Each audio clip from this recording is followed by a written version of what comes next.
If people knew how to generate leads on LinkedIn, Fran and I would start. Most things that people do on LinkedIn are highly ineffective in terms of lead generation. Starting from cold outreach, going to posting content and hoping for accidental inbound leads into scrappy automations and all that. In 2025, it just doesn't work for lead generation. Fran is going to walk us through a case study, some work that he did for one of his clients, and he's going to break down step by step the exact system that he used to fill up this client's pipeline. Fran, take it away. Sure thing. Yeah, this is actually the system that I start with all my clients. But let's talk about this specific case study, which was a very simple one, very easy to create. As we used mostly, we recycled content and recycled stuff that he already had to create the whole thing.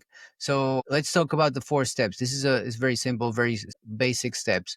First one is find a resource that helps your audience move further in their journey. And that is aligned with what you do. And we'll get into the details later.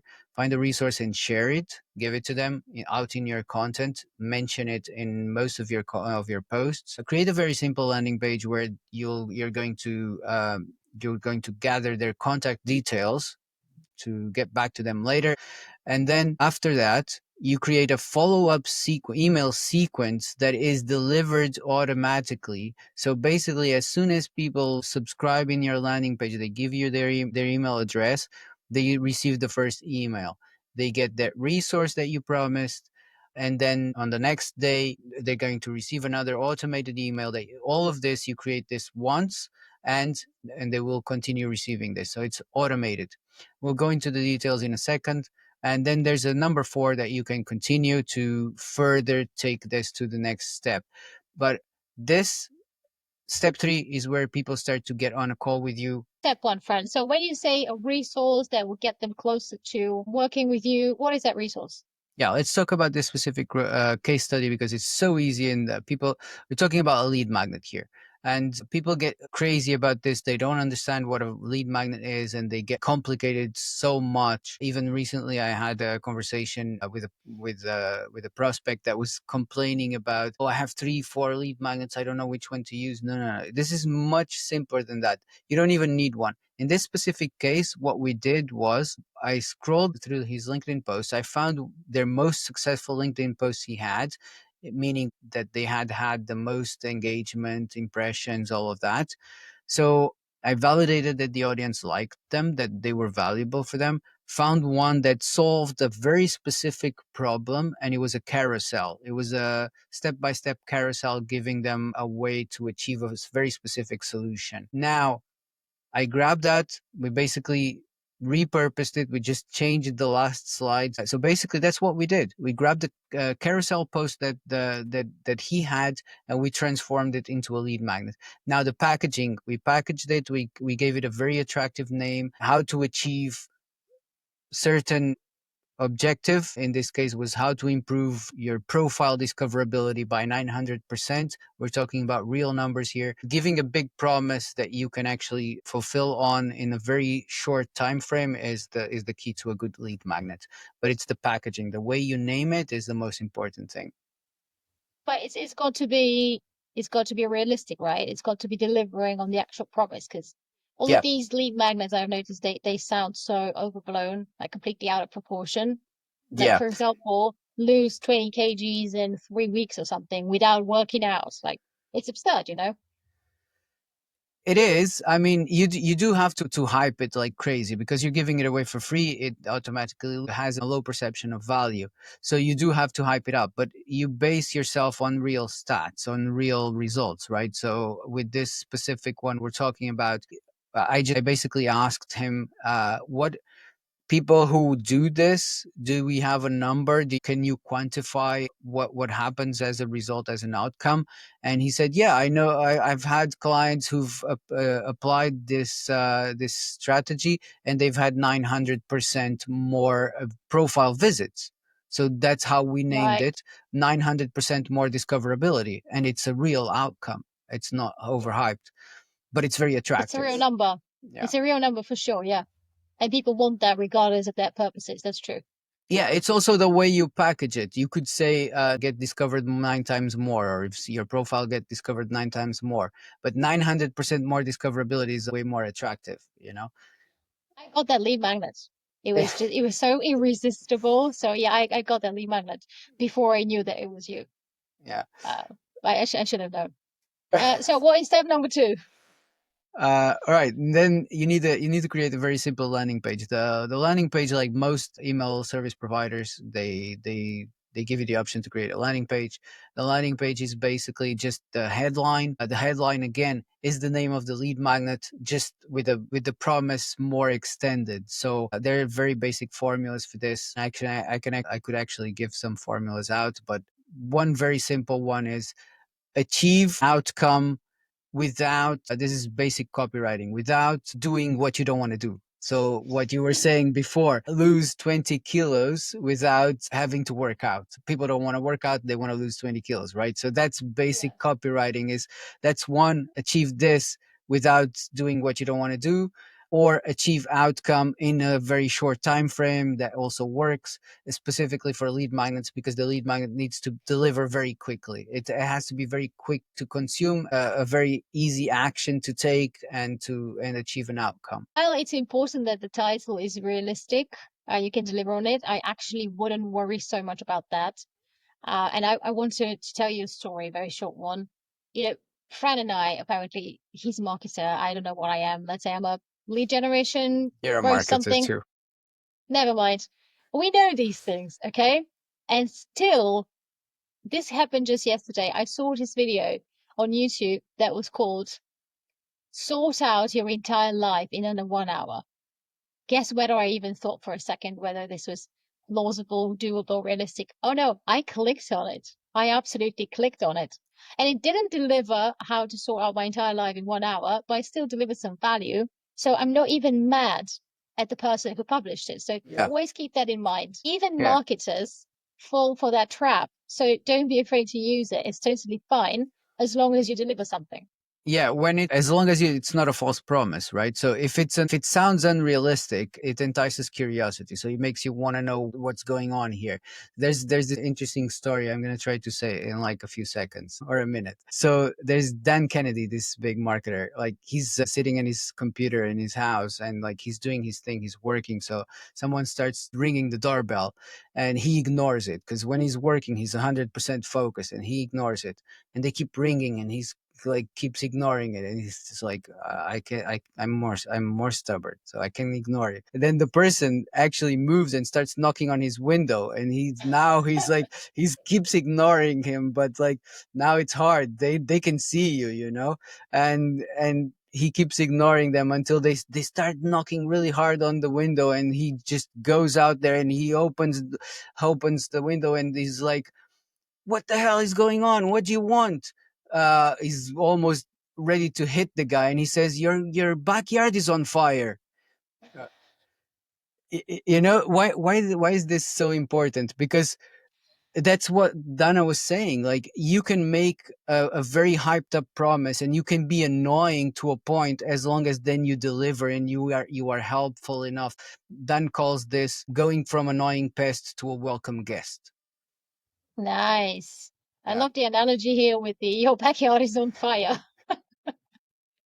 And then he wasn't mad at him anymore, was No, he? no, no. He was thankful. He was really thankful, right? So yeah, that's the trick. So now this landing page. Let's go back to the landing page before we get too much off track. The landing page is very simple. It's a headline. You just explain under the headline a little bit what you're going to deliver, and then very nicely say, where should I send this to? Make it logical that they need to give you their contact details. So I need your email, because I Mm. need to send you this resource to your email. People are not going to think, oh, but you could give it to me right here. No, it just makes sense, right? So then you ask for the name, email, and that's it. They're subscribed to your email list. This brings us to step number 3, right? Which is the welcome sequence that we mentioned before. It's automated, so it goes out automatically. You just write it once. Now this welcome sequence is you following up on something that this is so big, and most people ignore it. You know, they downloaded that resource. By now downloading that resource, they told you they have a problem. So you are giving them a very short piece of a solution. Yes, it will be helpful. Most of the times, even this resource you're giving them gives them a quick solution, but one, they have to do it themselves. A lot of times they don't have the time to do it themselves, but now they know you can do it for them. Two, even if they use it themselves, there's the next step, because with every solution a new problem arises. So now you Yeah. have can offer in this follow-up sequence, you can offer the next solution for the next problem that will arise. So let's say you solved their discoverability problem. Now their profile is being found like crazy. What is the next thing, and what did we do for this client? The next thing was, all right, now they're finding you. And he offered profile optimization services. Now they're finding you, but is your profile optimized? What is the first impression they're getting from you? So the Yeah. next step, and that's where you offer in this welcome sequence. All right, I hope that was helpful for you. If you want now to optimize your profile, let's get on a call, let's talk about it, and Yeah, I it's can do it's it for about you. all the traffic landing on that profile and not being converted, right? Yeah. That is a huge problem if you ask me. Yeah, it is. I mean, there is always another problem when even if you solve now the now your profile is really optimized, it's really beautiful, there's another problem. How do you get them to get on a call with you? So there's always a next problem. Either there's two things can happen here. It depends on the resource you're sharing. Either your resource is they can use it, they will use it, or they just find out that you can solve it, reveals the problem, or it solves a quick problem and then you offer the solution to the next problem. So that's your Yeah. follow-up sequence. That's You can write 3 to 5 emails. Don't be annoying and just stop it there. And a few people will get on calls with you. I've had plenty of calls from my welcome sequence. The results from mine were amazing, actually. Depends What were the on, numbers like, Fran? for me, I was having like up to 20% click rate on some of these emails, mine personally. But it also depends on what the outcome is, on what your objective is, right? I was offering a call, for example, in this specific case that we just described. He was not getting them on a call, he was selling his services straight away. So without call, there was no sales call in the middle, so the friction was a lot more, so it's harder, Yeah. right? Yeah. So yeah, and then what you do is you'll have some people converting, some people getting on a call with you, some, or whatever your next step was. Maybe you sold them a course, it doesn't matter. But the last step is just follow up. Obviously this sequence has a limit, you can't keep bothering them every day, but then once a week you're going to continue sending them helpful resources, a newsletter, if you will, whatever you want to call it. And with that, you continue building trust with those people. You have their contact details, you have their email address. Every time you click send, they will receive an email from you. So it's easy. And this works in two ways. If you ever come to a point where you've got a product to sell and not some kind of a service, which apparently is going to be more high ticket, the service I mean, and it's going to be much higher friction, you will have an audience in your email list that has already expressed an interest in your services or something that you have to offer. So you will actually have a ready marketplace to sell your product on. It Yep. could be a course, it could be a book, it could be a live webinar as well. By the way, Yep. these are quite great because if you have a big enough email list and you price entry at, let's say, £79 or something like that, if you get 100 people to come onto the live webinar, this is already a lot of money just for something that will take you maybe an hour and a half to conduct the webinar. And I don't know how long you need to actually write the email announcing it. You need a couple of emails. So for very little time, you get a lot of money if you have that email list. Yeah, absolutely. That email list is leverage for everything. I mean, especially because those people subscribe to a resource you gave, so they're telling you exactly who they are, what they need. And I have a client who's actually made over 20 sales already of a book, of a very small book that we put on the back end of this welcome Mm-hmm. sequence. And instead, like, obviously he's segmenting. Some of them are going to a sequence that gets people on a call, but some people are not qualified for this. We have different Mm, segments, but so the other segment is buying the book immediately. yeah.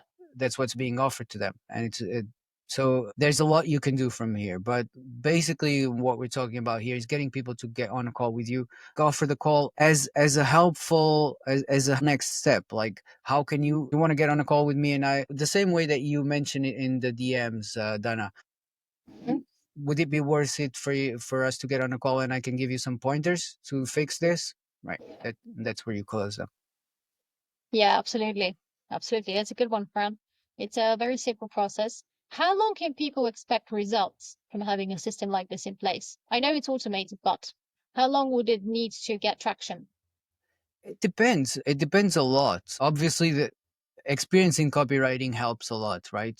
For example, I had an email list of 60 emails with a system like this, and out of those 60 people, I don't know, maybe 20 got on a call with me. Wow. Yeah, Wow. That's really impressive. yeah, and I don't know why I'm not doing that anymore. Yeah, because you're the shoemaker who walks barefoot, Yeah, exactly. as always. But yeah, I think that's it. Yeah, make sure that you're following this, subscribed, find the link to our Substack where you'll see the breakdown of what we just described here as well, in the important notes. That's createandearn.com/SM. Go. And as always, if you want to see our content getting more distribution, which will help us out, make this production even better and get on better and better guests, please like and subscribe so that the YouTube gods love us. Thank you. Oh, and stay tuned. We're going to have some fun guests. And Oh, yeah. Yeah, we are going to have some big names on the podcast.